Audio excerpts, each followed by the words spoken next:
नमस्कार दोस्तों, आप सभी का स्वागत है हमारे YouTube चैनल जय सॉफ्ट पर। और अभी हम थोड़े थोड़े पार्ट्स में हम इसको एएसओ वाला जो हमारा एग्जाम है उसको लेकर के चल रहे हैं। लेकिन मेरी गुजारिश है आप सभी लोगों से कि आप हमारे चैनल को सबसे पहले सब्सक्राइब करें। जय सॉफ्ट नाम से जो हमारा चैनल है उसको आप सब्सक्राइब करें। यहाँ आपको कंप्यूटर का छोटे से लेके बड़े तक जितने भी एग्जाम होते हैं, सारे एग्जाम से कंप्यूटर के सब्जेक्ट के जो भी मैटर होता है इजीली आपको समझाया जाएगा, उसके नोट्स वगैरह प्रोवाइड कराए जाएंगे आपको। तो इस चैनल को आप सब्सक्राइब करें, अपने फ्रेंड्स को शेयर करें। धन्यवाद।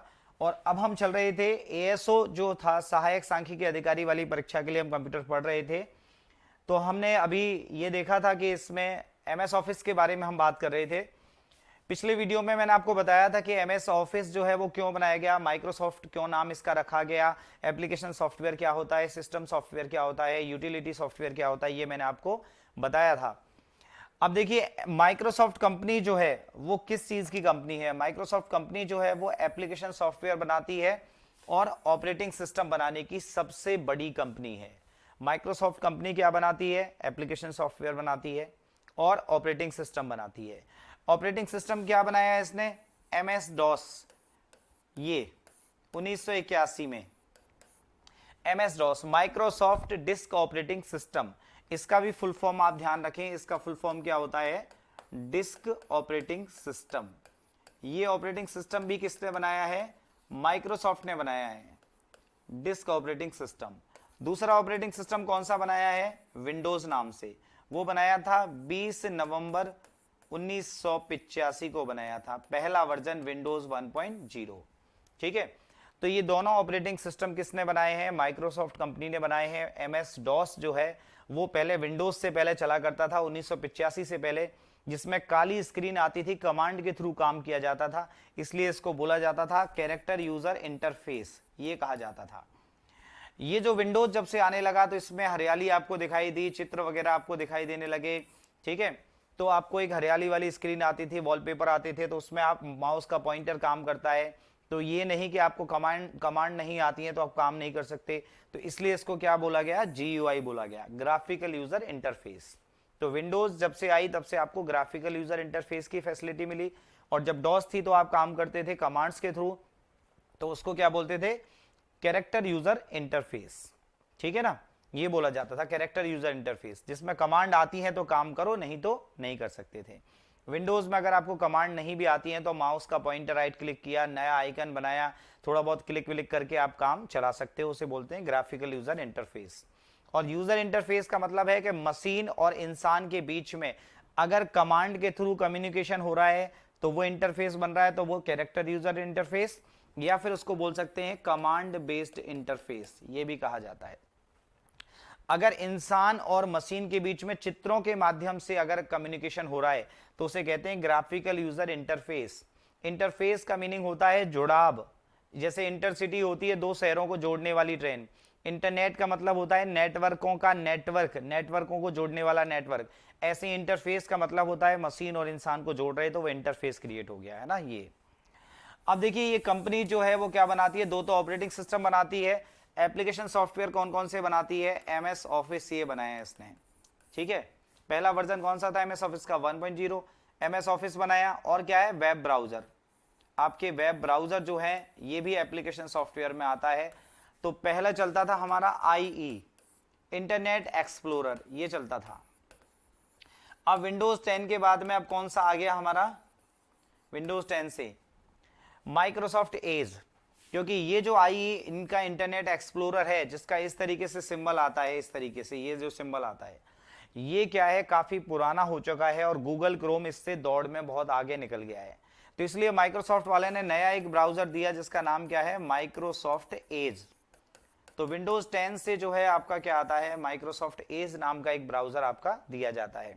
ठीक है, तो माइक्रोसॉफ्ट एज और इंटरनेट एक्सप्लोरर दोनों ही ये वेब ब्राउजर जो है, ब्राउजर मतलब जो वेबसाइट या वेब पेज आपको ओपन करके दिखाए, ऐसा सॉफ्टवेयर क्या कहलाता है? ब्राउजर कहलाता है। तो वो दोनों के दोनों ब्राउजर किसके हैं? माइक्रोसॉफ्ट के हैं। एमएस ऑफिस का सॉफ्टवेयर किसने बनाया है? माइक्रोसॉफ्ट ने है। अब ये दोनों के दोनों जो भी हैं, ये दोनों तीनों, ये सब क्या है? एप्लीकेशन सॉफ्टवेयर है। मींस एक पर्टिकुलर एप्लीकेशन के लिए बनाए गए हैं। जैसे ये बनाया गया ऑफिस के लिए और वो बनाए गए हैं वेबसाइट या वेब पेज ओपन कराने के लिए। ठीक है, तो किसी एक पर्टिकुलर एप्लीकेशन के लिए डिजाइन किए जाते हैं तो क्या कहलाते हैं, एप्लीकेशन सॉफ्टवेयर कहलाते हैं। तो माइक्रोसॉफ्ट कंपनी एप्लीकेशन सॉफ्टवेयर बनाती है और ऑपरेटिंग सिस्टम बनाने की सबसे बड़ी कंपनी है।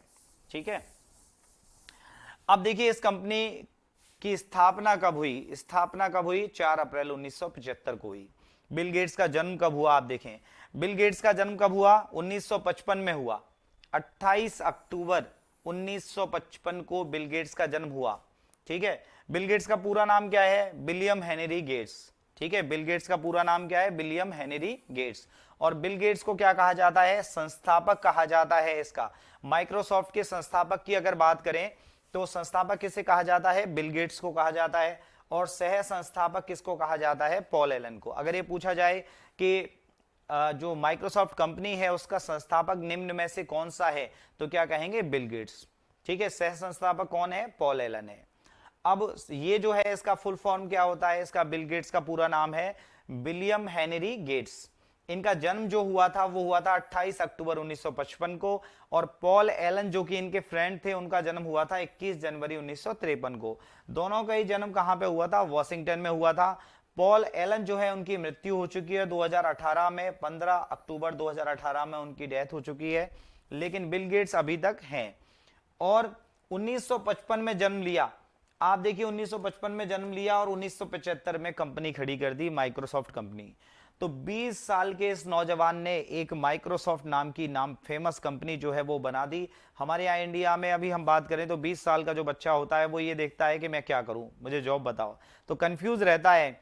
20 साल के बिल गेट्स ने क्या किया, कंपनी बना दी। और 75 के बाद 85 में इन्होंने फिर क्या बनाया, 1985 में विंडोज बना दी। ठीक है, 1990 में फिर क्या बना दिया था, एमएस ऑफिस बना दिया था। मतलब 20 साल बाद कंपनी, 10 साल बाद विंडो बना दी और फिर उसके 5 साल बाद क्या बना दिया था, एमएस ऑफिस बना दिया था। तो ये ध्यान रखें कि 20 साल के थे तब इन्होंने ये कंपनी स्थापित की थी। और कंपनी कब बनी, 4 अप्रैल 1975 को माइक्रोसॉफ्ट की स्थापना हुई। ठीक है, माइक्रोसॉफ्ट कंपनी का अगर हेडक्वार्टर की हम बात करें कि माइक्रोसॉफ्ट कंपनी का हेडक्वार्टर कहां पे है, तो हेडक्वार्टर जो है इसका कहां पे है, रेडमंड वाशिंगटन अमेरिका में है। कहां पे है, रेडमंड वाशिंगटन अमेरिका में इसका हेडक्वार्टर है माइक्रोसॉफ्ट कंपनी का, ध्यान रखिएगा, रेडमंड वाशिंगटन अमेरिका में इसका हेडक्वार्टर है। माइक्रोसॉफ्ट जो है उसका शॉर्ट फॉर्म क्या है, माइक्रो कंप्यूटर सॉफ्टवेयर। मतलब माइक्रो कंप्यूटर्स के लिए सॉफ्टवेयर बनाती थी ये company, micro, mini, main frame, super. सबसे पहला होता है एनालॉग और डिजिटल कंप्यूटर और हाइब्रिड कंप्यूटर। ठीक है, एनालॉग, डिजिटल और हाइब्रिड। और डिजिटल को हम फर्दर कैटेगराइज करते हैं तो माइक्रो, मिनी, मेन फ्रेम और सुपर कंप्यूटर। ठीक है, ये 4 तरह के होते हैं। देखिए अगर हम बात करें तो सबसे पहले क्या होता है, कंप्यूटर्स की अगर हम बात करते हैं तो कंप्यूटर जो है वो अगर हम कैटेगराइज करना चाहते हैं तो कंप्यूटर को कैटेगराइज करते हैं एनालॉग कंप्यूटर, फिर होता है डिजिटल कंप्यूटर, और तीसरा जो होता है वो क्या होता है, हाइब्रिड कंप्यूटर। अब डिजिटल कंप्यूटर को हम क्या है 4 कैटेगरी में कैटेगराइज करते हैं। पहला होता है माइक्रो, दूसरा होता है मिनी कंप्यूटर, तीसरा होता है मेन फ्रेम कंप्यूटर, और चौथा जो होता है वो क्या होता है अपना सुपर कंप्यूटर। ठीक है, इस तरीके से कैटेगराइज करते हैं। तो अब देखिए ये माइक्रो कंप्यूटर जो है वो क्या है, माइक्रोसॉफ्ट किसके लिए नाम दिया गया, माइक्रो कंप्यूटर सॉफ्टवेयर। तो माइक्रो कंप्यूटर्स के लिए कंपनी क्या करती थी, सॉफ्टवेयर बनाती थी। इसके जो वर्तमान में सीईओ जो है वो कौन है, सत्य नडेला है, भारतीय मूल के सत्य नडेला जो है वो इसके क्या है, सीईओ हैं। सीईओ क्या होता है, चीफ एग्जीक्यूटिव ऑफिसर, मुख्य कार्यकारी अधिकारी। सीईओ का मींस क्या होता है, chief executive officer, chief executive officer. ठीक है, मुख्य कार्यकारी अधिकारी ये जो होता है। तो भारतीय मूल के सत्य नडेला जो है वो क्या है, आपके चीफ एग्जीक्यूटिव ऑफिसर है माइक्रोसॉफ्ट में। चलिए नेक्स्ट स्लाइड हम देखते हैं। अब देखिए एमएस ऑफिस के वर्जन्स की अगर हम बात करें तो वर्जन्स में से क्वेश्चंस आते हैं कि निम्न में से एमएस ऑफिस का सही वर्जन नहीं है। तो आपको वो जवाब तब दे सकते हो आप जब आपको पता हो कि एमएस ऑफिस के कौन कौन से वर्जन आ चुके हैं। ठीक है, तो आपको ये ध्यान रखना है कि एमएस ऑफिस के कौन कौन से वर्जन आ चुके हैं। देखिए ऐसे सवाल पूछा जाता है कि निम्न में से, ऐसे क्वेश्चन आपसे इस तरीके से पूछेगा। देखिए ये पूछ लिया आपसे, निम्न में से एमएस ऑफिस का सही वर्जन या संस्करण नहीं है। ठीक है, तो ऑप्शन ए में आपको दिया ऑफिस 2007, ऑफिस 2010, ऑफिस 2015 और डी में दे दिया 2021। ठीक है, अब आपको ये बताना है इसमें से कि कौन सा इसमें से ऑफिस का वर्जन नहीं है। तो देखिए आपके वर्जन क्या होते हैं, 7, 10, 13, 16, 19 और क्या है 21। ठीक है, ये वर्जन है आपके। 2007 भी आपका वैलिड वर्जन है। एमएस ऑफिस 2010 भी होता है, एमएस ऑफिस 2013 भी होता है, एमएस ऑफिस 2016 भी होता है, 2016 के बाद 19 भी होता है। लेटेस्ट जो है वो 5 अक्टूबर 2021 को लॉन्च किया गया था विंडोज 11 के साथ ही, तो वो था एमएस ऑफिस 2021।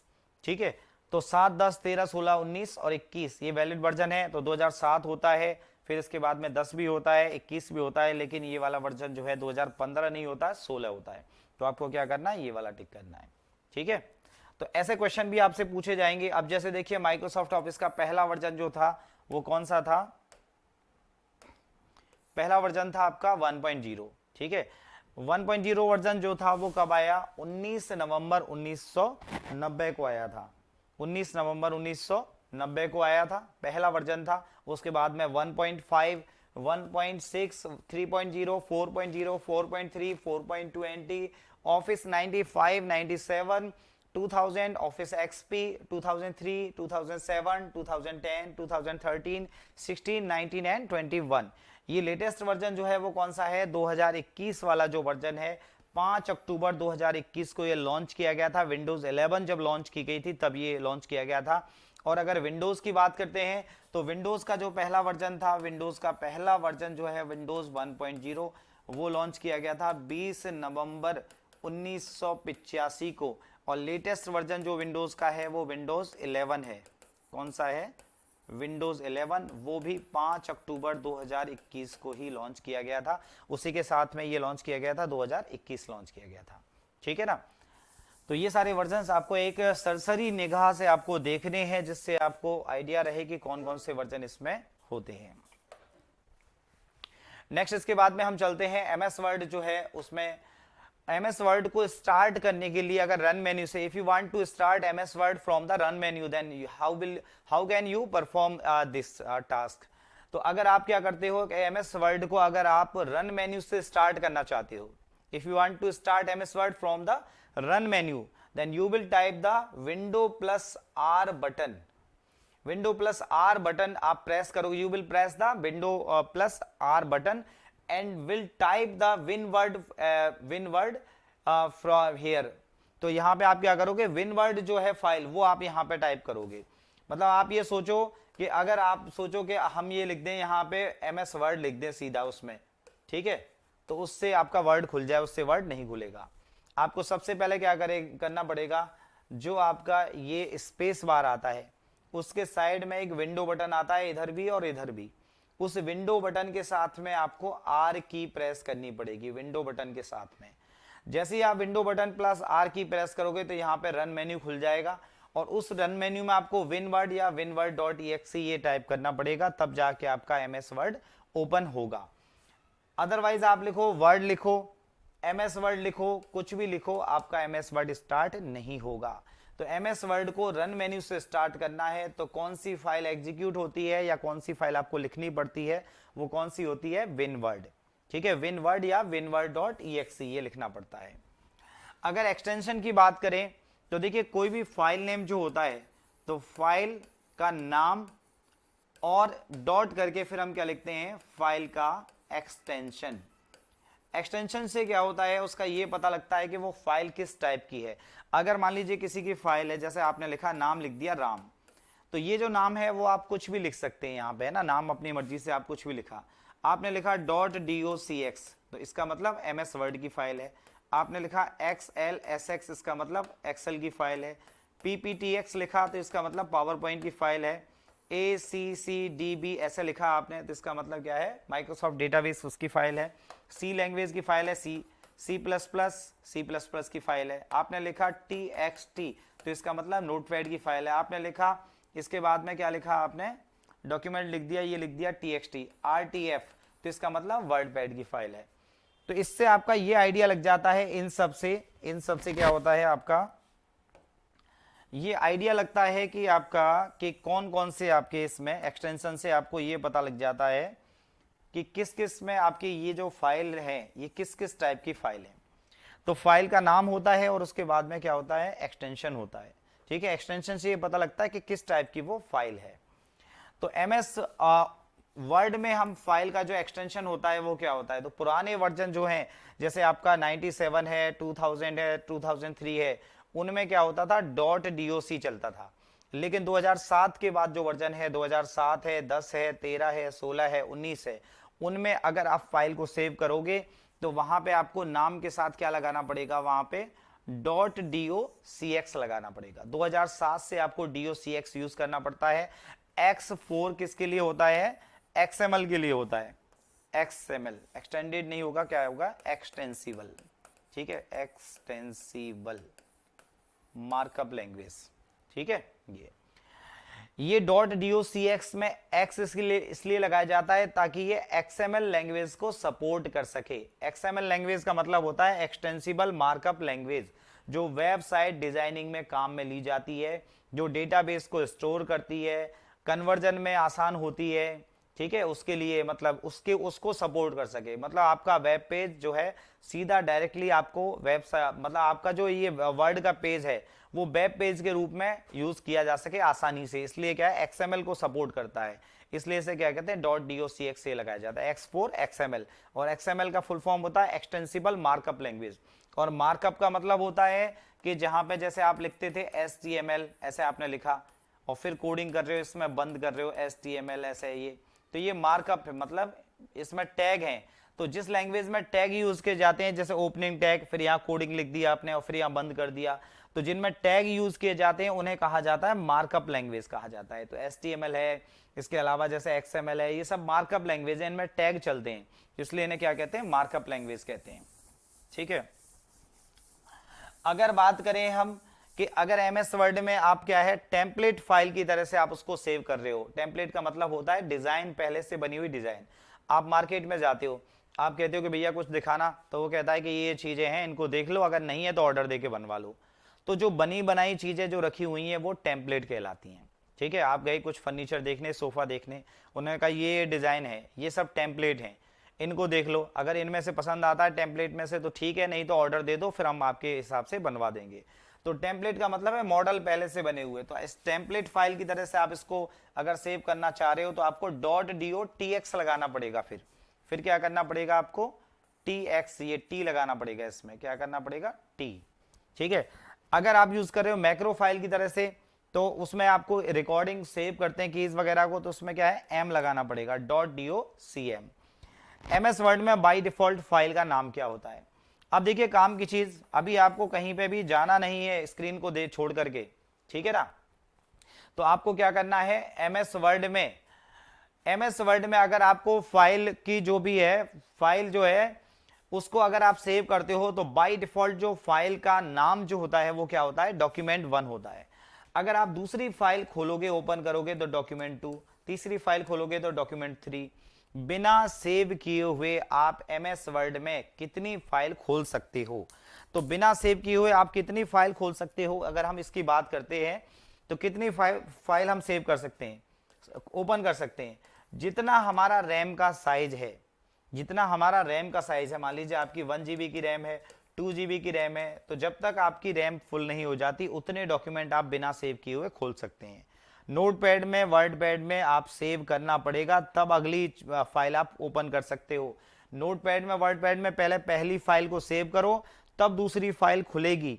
यहां पे आपको पहली फाइल को सेव मत करो, दूसरी को सेव मत करो, तीसरी को सेव मत करो, लेकिन आपकी फाइल खुलती जाएंगी। डॉक्यूमेंट 1, डॉक्यूमेंट 2, डॉक्यूमेंट 3 कितनी खुलेंगी? जितना आपका रैम का साइज है। क्योंकि जब तक सेव नहीं करते हो तब तक मैटर कहां जाता है? रैम में जाता है। और जब सेव कर लेते हो तब कहां पे आ जाता है? हार्ड डिस्क में आ जाता है। ठीक है ना? ये अब देखिए, बाय डिफॉल्ट जो आप फाइल बनाते हो वो जाती कहां पे? वो फाइल तो आपकी फाइल कहां पे जाती है? माई डॉक्यूमेंट में जाती है। कहां पे जाती है? माई डॉक्यूमेंट। माई डॉक्यूमेंट का मतलब क्या होता है? मेरा डॉक्यूमेंट। ठीक है, तो आप जो कुछ भी फाइल बनाते हो उसकी अगर आप लोकेशन नहीं देते हो, लोकेशन मतलब आपने कहा सी ड्राइव पे जाए, डी ड्राइव पे जाए, ई ड्राइव पे जाए, ऐसे अगर नहीं जाती है तो वो किस पे? माई बाई डिफॉल्ट कहां पे जाती है? अपनी माई डॉक्यूमेंट में जाती है। ठीक है ना? ये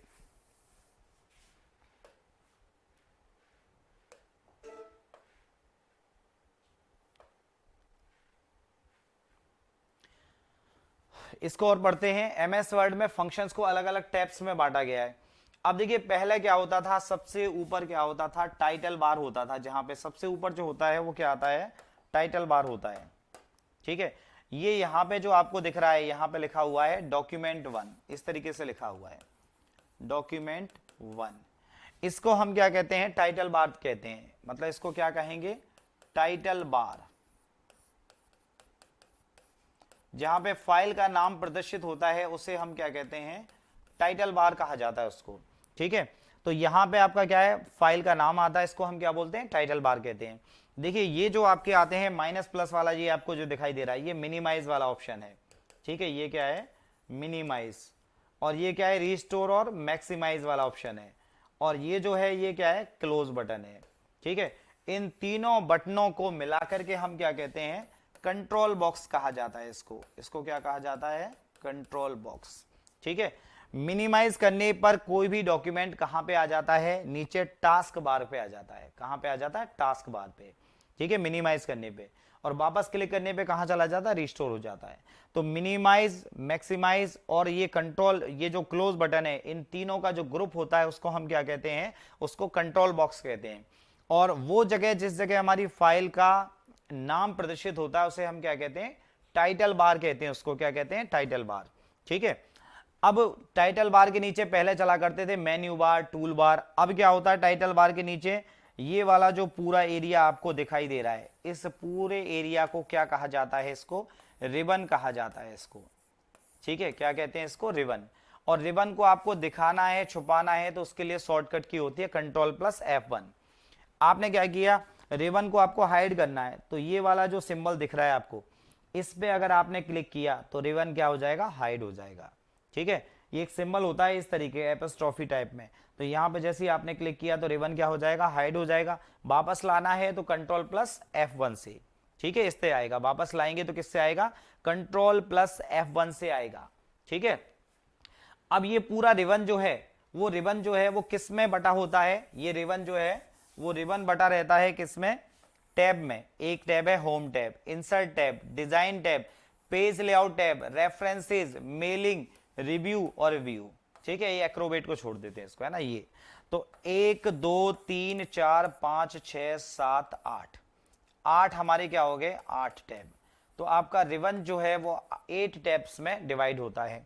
home tab, insert tab, design tab, page layout tab, references, mailing, review और व्यू। अब रिबन किस में डिवाइड हो गया? आपका रिबन जो है वो डिवाइड हो गया 8 टैब में। टैब डिवाइड किस में होंगे? ग्रुप्स में। और ग्रुप्स किस में डिवाइड होंगे? फंक्शंस में। ऐसे इस तरीके से होता है ये। आपसे ये भी पूछा जाता है एग्जाम में कि ये वाला टूल जो है वो कौन से ग्रुप में और कौन से उसमें टैब में और कौन से ग्रुप में मिलेगा। तो 4 ऑप्शन देंगे, इसमें जाके इसमें मिलेगा, इसमें जाके इसमें मिलेगा, इसमें जाके इसमें मिलेगा। तो आपको पता होना चाहिए कि मेन जो हमारे फंक्शन है वो कौन से टैब में, कौन से ग्रुप में और कहां मिलेंगे। ठीक है, अब जैसे होम टैब है, इसमें ग्रुप है एक क्लिपबोर्ड ग्रुप है। इसमें कौन सा है? क्लिपबोर्ड। तो क्लिपबोर्ड से संबंधित सारे फंक्शन कहां पे हैं? यहां पे आ गए। फॉन्ट ग्रुप है इसमें, तो फॉन्ट से संबंधित जितने भी फंक्शंस है यहां पे होंगे। पैराग्राफ ग्रुप है इसमें होम टैब में, तो पैराग्राफ से संबंधित सारे फंक्शन यहां होंगे। इसके अलावा फिर कौन सा स्टाइल्स ग्रुप है, इसके अलावा एडिटिंग ग्रुप है। तो इसमें ग्रुप कौन कौन से हो गए, होम टैब है, insert tab, design tab, page layout tab, references tab, mailing tab, review tab और व्यू टैब।